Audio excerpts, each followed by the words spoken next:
बिस्मिल्लाहिर्रहमानिर्रहीम। अस्सलामुअलैकुम रहमतुल्लाहि व बरकातुहू।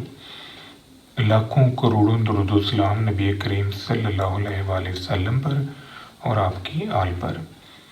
आज बेटा हम शेर मोहम्मद चौधरी साहब की किताब इंट्रोडक्शन टू स्टैटिस्टिकल थ्योरी में चैप्टर 10 रिग्रेशन एंड कोरिलेशन की एक्सरसाइज सॉल्व कर रहे हैं। इस एक्सरसाइज में पहला क्वेश्चन जो है वो ऑब्जेक्टिव से रिलेटेड है और इसका पहला हिस्सा ट्रू फॉल्स पर मुश्तमिल है। हर क्वेश्चन में कोई लफ्ज़ है जो अंडरलाइन किया गया है, तो उस अंडरलाइन किए हुए लफ्ज़ के बारे में आपने डिसाइड करना है कि क्या वो सही है। अगर तो वो स्टेटमेंट के अंदर दिया गया लफ्ज़ जो अंडरलाइन हुआ है वो सही है तो फिर वो स्टेटमेंट ट्रू है, और अगर आप उससे अंडरलाइन किए हुए लफ्ज़ से इत्तेफाक नहीं करते और आपको ये लगता है कि वो लफ्ज़ जो अंडरलाइन किया गया है वो गलत है, तो फिर आपने बेटा उसकी जगह पर कोई सूटेबल लफ्ज़ तजवीज़ करना है जिससे वो स्टेटमेंट जो है वो ट्रू हो जाए। तो हम स्टार्ट करते हैं बेटा। पहला क्वेश्चन है, a high value of correlation between y and x indicate. ये इंडिकेट्स का लफ्ज़ जो है ये अंडरलाइन हुआ है। A high likelihood of cause and effect relationship between y and x।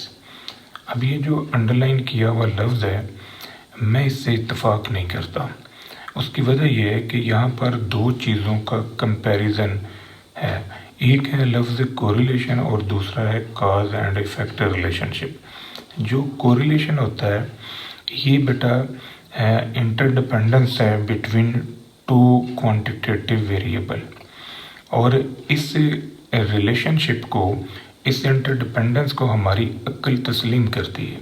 जैसे सेविंग और इन्वेस्टमेंट का रिलेशन है, इनकम और कंजम्पशन का रिलेशनशिप है, जैसे प्राइस और डिमांड का रिलेशन है, जैसे ट्रैफिक और एक्सीडेंट का रिलेशन है। तो ये कोरिलेशन है।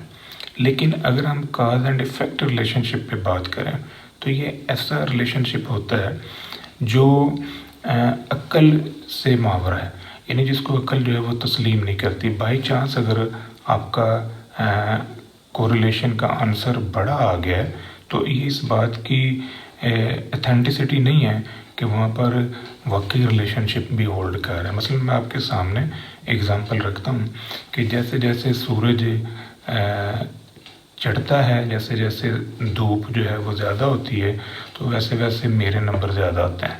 तो ये बड़ा अननेचुरल सा रिलेशनशिप है।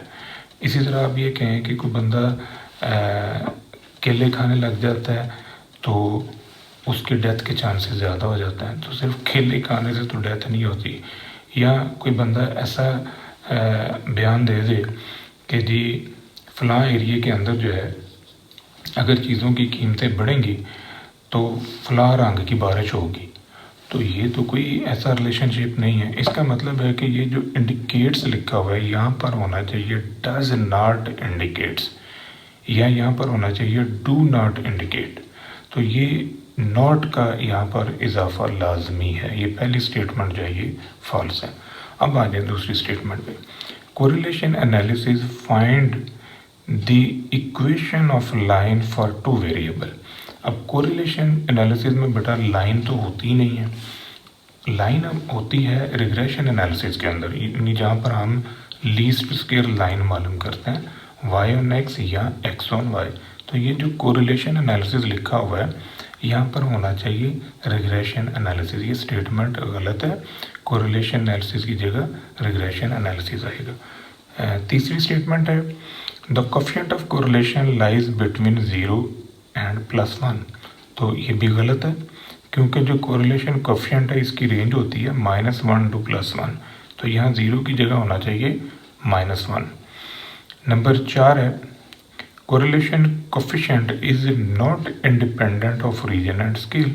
तो ये स्टेटमेंट भी गलत है। उसकी वजह ये कि जो आपका कोरिलेशन कोफिशिएंट होता है ये independent of origin and scale है, यानी आप डाटे में कोई चीज़ प्लस करें, माइनस करें, ज़रब दें, तकसीम करें, इससे कोरिलेशन के आंसर पे कोई असर नहीं होता।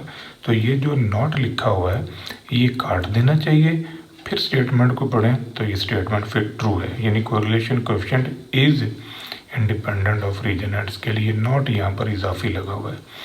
नंबर 5 है regression analysis measures the strength of linear relationship between two variables, तो ये स्टेटमेंट भी गलत है। उसकी वजह यह है कि जो स्ट्रेंथ ऑफ रिलेशनशिप है या स्ट्रेंथ ऑफ इंटरडिपेंडेंस है, ये रिग्रेशन एनालिसिस से मेजर नहीं होता, ये कोरिलेशन एनालिसिस से मेजर होता है। तो यहाँ पर होना चाहिए कोरिलेशन एनालिसिस। नंबर 6 है in regression analysis x and y must both be normally distributed, तो ये स्टेटमेंट भी बेटा गलत है, क्योंकि रिग्रेशन एनालिसिस के अंदर दो वेरिएबल होते हैं, एक वेरिएबल इंडिपेंडेंट होता है, एक वेरिएबल डिपेंडेंट होता है। तो एक वेरिएबल चूंकि फिक्स होता है, तो जो फिक्स वेरिएबल है वो नॉर्मल को फॉलो नहीं करता, नॉर्मल को फॉलो करता है डिपेंडेंट वेरिएबल जो कि रैंडम होता है। तो इस वजह से यहाँ जो मस्ट बोथ लिखा हुआ है यहाँ पर आना चाहिए मस्ट नॉट बोथ या नॉट मस्ट बोथ, मतलब यहाँ दोनों का जिक्र नहीं होना चाहिए, तो एक का जिक्र होना चाहिए, यहाँ पर नॉट का लफ्ज़ आना चाहिए। नंबर 7 है the method of least square gives the line of best fit, ये स्टेटमेंट ट्रू है। उसकी वजह यह है कि जो मेथड ऑफ लीस्ट स्क्वेयर है ये वो मेथड है जो हमें बेस्ट फिट देता है, यानी इस मेथड से जो हम लाइन मालूम कर लेते हैं, उस लाइन के अंदर जो 2 या 3 पैरामीटर्स आप निकालते हो, वो पैरामीटर्स जो हैं वो उस सम ऑफ स्क्वायर ऑफ रेजिडुअल को मिनिमाइज करते हैं। इस वजह से इसको हम बेस्ट फिट कहते हैं, क्योंकि जो एरर होता है y माइनस वाई कैप, उसका स्क्वायर जो है ये मिनिमम हो जाता है। तो ये ट्रू है, ये स्टेटमेंट आपकी सही है, method of least square best fit provide करता है। नंबर 8 है if the coefficient of determination R square is equal to 1/2, equal to 1/2 है तो इसका मतलब ये 0.5 है, then it indicates 50% of the variation is due to chance or other factor, ये स्टेटमेंट आपकी बिल्कुल ट्रू है।